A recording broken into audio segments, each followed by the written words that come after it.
ജ്ഞാന വിഷയങ്ങളിൽ പരിചയം ഉള്ള ഒരു ജ്യോതിഷം, ജ്യോതിഷനാണോ ഗുരുവിനെ തീരുമാനിക്കുന്നത്? ഞാൻ അങ്ങനെ പറഞ്ഞില്ല. നമ്മളൊരു ഗുരുവിനെ ഇഷ്ടപ്പെട്ടു, ആ ഗുരുവിൻ്റെ അടുത്ത് പോയി പരിചയപ്പെട്ടു, ആ ഗുരുവിൻ്റെ സമ്പ്രദായം എന്താണെന്ന് ചോദിച്ചു, അദ്ദേഹത്തിൻ്റെ, നമ്മൾ പുതിയ ഭാഷയിൽ പറഞ്ഞ ലീനേജ്, അദ്ദേഹത്തിൻ്റെ പരമ്പര എന്താണ് എന്ന് ചോദിക്കുക. ഇപ്പൊ ചില ആളുകൾക്ക് പരമ്പരയൊന്നുമില്ല. പരമ്പരയില്ലാത്തവർക്ക് ജ്ഞാനമേ സാധ്യമല്ല. ഇപ്പൊ ഈ ജ്ഞാനം ലഭിക്കുക ഒറ്റയ്ക്കാണ് എന്ന് ധാരണ കൊണ്ട് ഉപനിഷത്ത് പഠിച്ച പലരും പ്രസംഗിക്കും. ജ്ഞാനം ലഭിക്കും, അവനവനെ അറിഞ്ഞാൽ ജ്ഞാനമായി. അത് പെട്ടെന്നുള്ള കാര്യം, നമ്മൾ ഈ പറയണ പോലെ അത്ര എളുപ്പമുള്ള കാര്യം.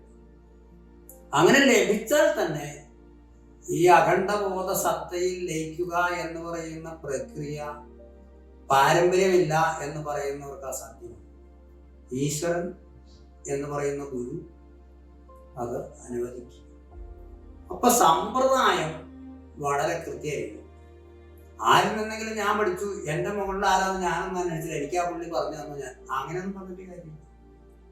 ആരുടെ പരമ്പരയാണെന്ന് കൃത്യമായിട്ട് അറിയണം. അറിയണം, അല്ലെങ്കിൽ നമുക്ക് ബോധ്യം ഉണ്ടാവും. ചിലപ്പോൾ ചില ആളുകളുടെ പേരറിഞ്ഞോണമെന്നില്ല, പക്ഷെ ബോധ്യം ഉണ്ടാവും. അതാ ഗുരുവിൻ്റെ ഇടപെടൽ, പെരുമാറ്റം, ജ്ഞാനനില, ഇതൊക്കെ മനസ്സിലാവും. അങ്ങനെ മനസ്സിലായാലൊരു നമ്മുടെ ജാതകം എന്ന് പറയുന്നത് ജനിച്ച സമയം കൊണ്ടുപോയി, ആരെങ്കിലും എഴുതിയ ജാതകം കൊണ്ടുവരുന്നു, വിവരമുള്ള ഒരാളുടെ സമയം കൊടുത്ത് നന്നായിട്ട് സാധനയൊക്കെ ഉള്ള ഒരു ജ്ഞാന വഴി അറിയാവുന്ന ജ്യോതിഷന്റെ അടുത്ത് പോയി ജാതകം കൊണ്ടു, ജാതകത്തിനൊന്നുമില്ല, നിനക്ക് കാടി ഉപാസനയാണ് വേണ്ടേ എന്ന് പറഞ്ഞ് കാടി മന്ത്രം വേണമെങ്കിൽ ഞാൻ എഴുതരാന്ന് പറഞ്ഞ ജ്യോതിഷന്മാരുണ്ടെന്ന്. അങ്ങനെ എഴുതി തന്ന് ജപിച്ചിട്ടുള്ളത് എനിക്ക് ജ്യോത്സ്യനാണ് പറഞ്ഞതെന്ന്, ബാലാവിദ്യ പറഞ്ഞതെന്ന് എൻ്റെ അടുത്ത് വന്നിട്ടുള്ള ആളെ എനിക്കറിയാം. അപ്പൊ ജ്യോത്സ്യന്മാർ ബാലാവിദ്യ എഴുതി കൊടുത്തിട്ടുണ്ടായിരുന്നു. ബാലാമന്ത്രമല്ല, ഒരു മന്ത്രം പുസ്തകത്തിൽ നിന്ന് അറിയാം എന്നുള്ളത് കൊണ്ട്, ആരെങ്കിലും പറഞ്ഞു തന്നു എന്നുള്ളത് കൊണ്ട് അത് ബാലാവിദ്യയോ ബാലാ പാരമ്പര്യമോ അല്ല. നമ്മുടെ കേരളത്തിൽ തന്നെ എത്രയോ വലിയ ജ്ഞാനികളായിരുന്ന, വലിയ സാധകന്മാരായിരുന്ന, ആയിരക്കണക്കിന് ശിഷ്യന്മാരായിരുന്ന, വലിയ മഹാഗുരുവായിരുന്ന ആളുകളുടെ സ്ഥിതി നമുക്കറിയാലോ. ഇപ്പോൾ ഒന്ന് നമ്മുടെ പുളിയാമ്പുളി നമ്പൂതിരി എന്ന് പറയുന്ന വലിയ ഉപാസകനായിരുന്ന, വലിയ ശാക്തേയ ഉപാസകനായിരുന്ന, അഖില സിദ്ധികളുണ്ടായിരുന്ന ഒരു ഗുരു.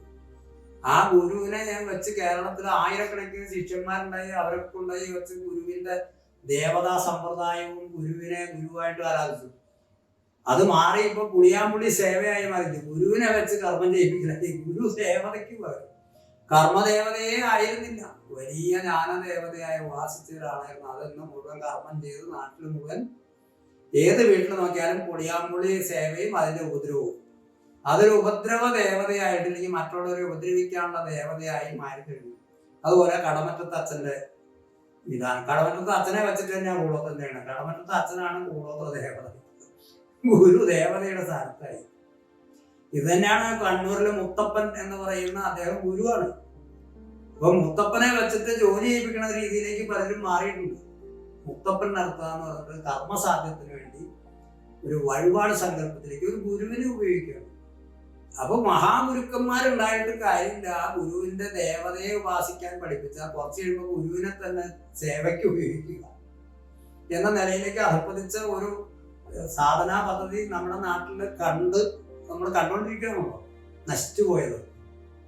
അപ്പൊ ഇങ്ങനത്തെ ഒരു സ്ഥലത്ത് വേണം ഒരു ഗുരുവിനെ തന്നെ. അപ്പൊ ഒരു ജ്യോതിഷന്റെ അടുത്ത് പോയി നേരെ വിദ്യ എഴുതി തന്നെ ജ്യോതിഷനെ അല്ല നമുക്ക് ആവശ്യം.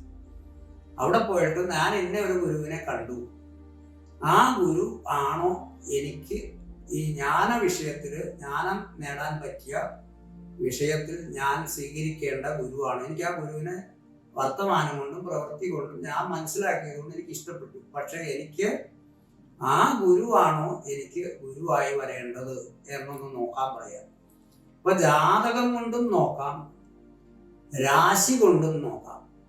ഉദയാരൂഢം കൊണ്ടും രാശി ആരൂഢം കൊണ്ടും ചിന്തിച്ച് ആ പറഞ്ഞ ആളുടെ പേര് നക്ഷത്രമൊക്കെ ഗുരുവിന്റെ പറഞ്ഞു കൊടുത്ത് ആ ഗുരു എനിക്ക് ഗുരുവാണോ എന്ന് നോക്കിയാൽ നിനക്ക് ആ ഗുരു പറ്റും എന്ന് കണ്ടു ചെയ്യുക. പറ്റില്ല എന്നുണ്ടെങ്കിൽ പിന്നെ ആ ഗുരുവിനെ ഇനി നിങ്ങൾക്ക് എത്ര ഇഷ്ടപ്പെട്ടു എന്ന് പറഞ്ഞതല്ല, നിനക്ക് യോഗ്യമല്ല ആ ഗുരു എന്ന് പറഞ്ഞാൽ പിന്നെ ആ ഗുരുവിനെ വിട്ടേക്കുക.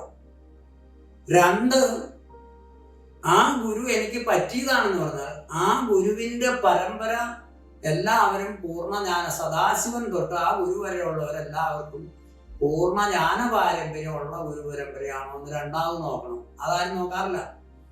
അപ്പോഴാണ് ഇയാൾക്ക് ഈ ഗുരു കുഴപ്പമില്ല നിനക്ക്, പക്ഷെ ആ ഗുരു പരമ്പരയിൽ മുഴുവൻ ദുരിതമാണ് എന്ന് കാണും. അപ്പൊ എന്ത് പ്രയോജനം?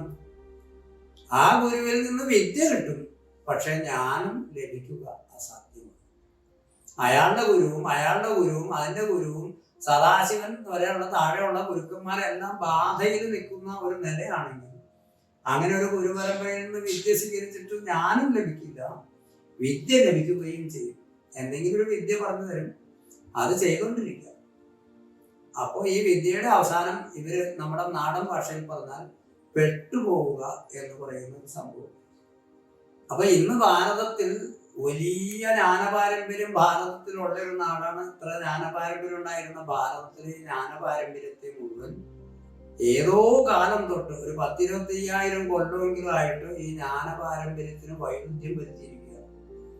ഇന്ന് നമ്മൾ കാണുന്ന ജ്ഞാനപാരമ്പര്യമാണെന്ന് പറയുന്നതിന്റെ പാരഡൈം ഷിഫ്റ്റ് ചെയ്തിരിക്കുക. അതായത് പഴയ ജ്ഞാനപാരമ്പര്യമാണെന്ന് പറഞ്ഞ് നമ്മൾക്ക് ഉപനിഷത്തും ശ്ലോകങ്ങളും പറഞ്ഞ് നമ്മളെ പഠിപ്പിച്ചു കൊണ്ടിരിക്കും. നമുക്ക് ഇന്ന് ശരി, ഞാൻ പറയുന്ന ശരി നിങ്ങൾക്ക് 100 പേര് കേൾക്കുമ്പോൾ 99 പേർക്കും ഞാൻ പറഞ്ഞ ശരിയാണെന്ന് ബോധ്യപ്പെടില്ല.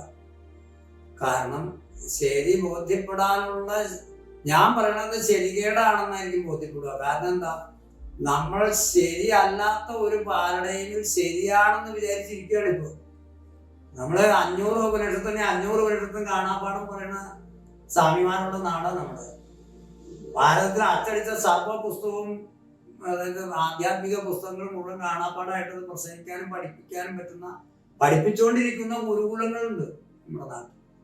അപ്പോൾ ഉപനിഷത്ത് 500 പഠിച്ചത് കൊണ്ടോ, ഭാഗവതം കാണാപ്പാടം പഠിച്ചത് കൊണ്ടോ, 500 സപ്താഹം നടത്തിയത് കൊണ്ടോ, 2000 പ്രാവശ്യം നാരായണം പഠിച്ചുകൊണ്ടോ, ഭഗവത്ഗീത അങ്ങോട്ടും ഇങ്ങോട്ടും എല്ലാം പഠിച്ചുകൊണ്ടോ ഞാനുണ്ടാവും എന്ന് വിചാരിക്കുന്നു. ആ പുസ്തകത്തിലെ ആശയങ്ങൾ കൊണ്ടാൽ നിങ്ങൾക്ക് ജ്ഞാനം ഉണ്ടാവും ചില ആളുകൾ പറയും. യാതൊരു കാര്യവും സംഭവിക്കില്ല. നിങ്ങൾ ഈ സാധാരണ ഉപനിഷത്ത് ക്ലാസ് കേട്ട ആളുകളോട് അടുത്ത കൊല്ലം ചോദിച്ചു നോക്കി, എല്ലാം കൊല്ലം ഇത് കേൾക്കുന്നുണ്ട്, പുതിയ ഉപനിഷത്ത് എന്ത് മനസ്സിലായത്? ആ കൊള്ളാം, ആ സ്വാമി കൊള്ളാം, ഇന്ന ആള് കൊള്ളാം, നല്ല പ്രസംഗം, അങ്ങേര് നല്ല പ്രസംഗകനാണെന്ന് മാത്രമേ അവർക്ക് മനസ്സിലാവും. പിന്നെ ഊണൊന്നും കൊള്ളൂലായിരുന്നു തവണ, കഴിഞ്ഞ തവണയായിരുന്നു നല്ല എന്ന് വേണമെങ്കിൽ അവരുടെ അനുഭവത്തിൽ മനസ്സിലായത് ഊണിനെ പറ്റിയിട്ടാണ്.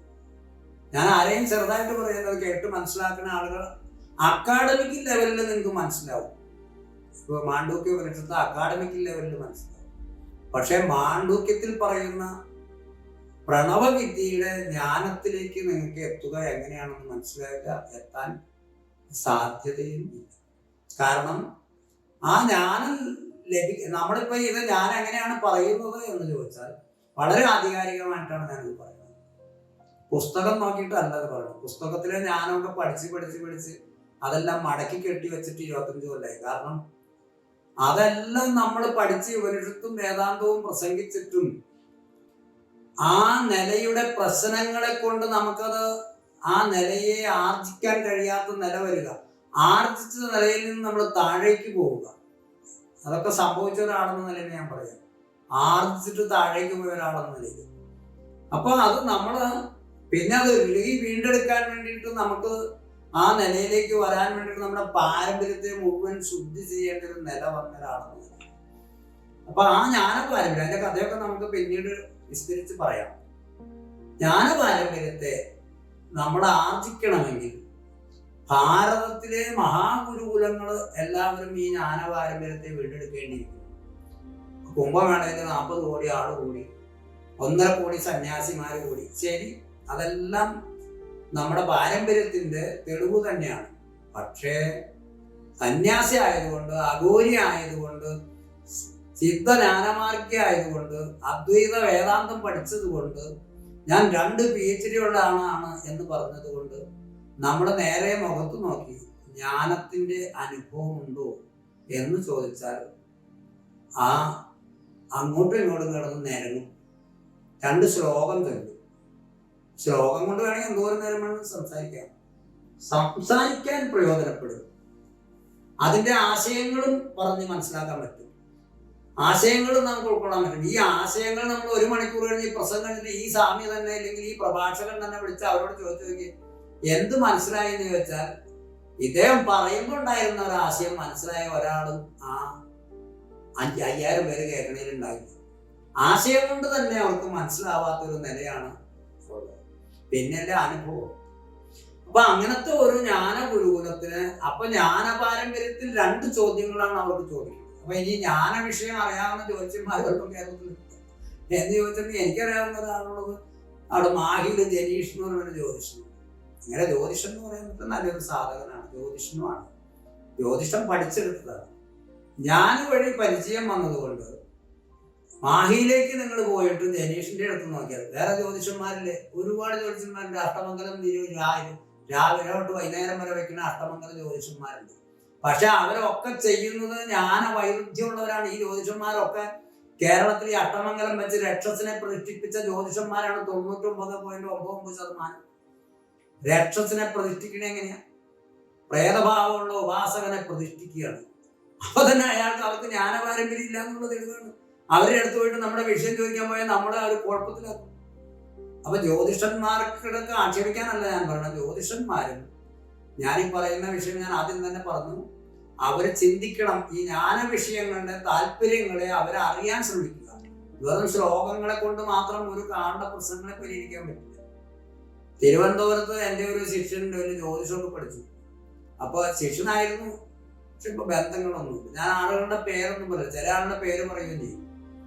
അതിൽ വിരോധം വെച്ചിട്ട് കാര്യമില്ല, അവർക്ക് അത് ചിന്തിക്കാൻ വേണ്ടിയിട്ടാണ് പറയുന്നത്.